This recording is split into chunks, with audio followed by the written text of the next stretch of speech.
Stitching ഒക്കെ ചെയ്യണവരാണെങ്കിൽ ഈ ഒരു മോഡലുള്ള ഡിസൈൻ ഒന്ന് ട്രൈ ചെയ്ത് നോക്കൂ കേട്ടോ. അടിപൊളിയാണ്. നമ്മുടെ സ്ലീവിലും നെക്കിലും അതേപോലെ തന്നെ നമ്മുടെ ദുപ്പട്ടാലൊക്കെ നമുക്ക് സിമ്പിളായിട്ട് സ്കാലപ്പ് വർക്കായിട്ട് ചെയ്യാം കേട്ടോ. അടിപൊളിയാണ്. അതിന് വേണ്ടി 2 സെൻറ്റിമീറ്റർ നീളത്തിലൊരു ലൈൻ കൊടുക്കുക. അതിന് 2 സെൻറ്റിമീറ്റർ എന്താണ് അടയാളപ്പെടുത്തി ഓരോ ബോക്സ് വരച്ച് കൊടുക്കുക കേട്ടോ. എന്നിട്ട് ആ വരച്ച ആ ബോക്സിൽ അത് നമുക്കൊന്ന് കട്ട് ചെയ്ത് കൊടുക്കുക. അവിടെ ഓരോ കട്ട് കൊടുക്കുക.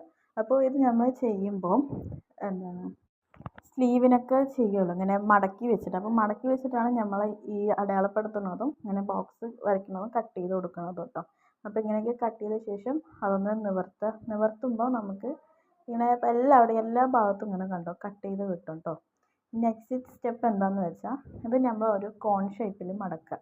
അതായത് ഇങ്ങനെ സമൂസ ഷേപ്പിൽ മടക്കിയിട്ട് ഓരോ വെട്ടും ഇങ്ങനെ മടക്കി മടക്കി നമ്മൾ സ്റ്റിച്ച് ചെയ്യുക കേട്ടോ. അതിങ്ങനെ ഫുള്ളായി സ്റ്റിച്ച് ചെയ്ത ശേഷം അതിന് അപ്പുറത്ത് തിരിച്ചിട്ടിട്ട് അവിടെയും കൂടെ ഒരു ലോങ് സ്റ്റിച്ച് കൊടുക്കുക. അപ്പോൾ അടിപൊളിയായിട്ട് ഇത് കെട്ടും കേട്ടോ. നമുക്കിപ്പോൾ സ്ലീവിലായാലും നെക്കിലായാലും ഒക്കെ സിമ്പിളായി ചെയ്യാൻ പറ്റുന്നൊരു സ്കാലപ്പ് ഡിസൈൻ പോലത്തെ ഒരു ഡിസൈനാണ്. അപ്പോൾ എല്ലാവരും ട്രൈ ചെയ്ത് നോക്കി. ഇഷ്ടപ്പെട്ടാൽ ലൈക്ക് ചെയ്യുക.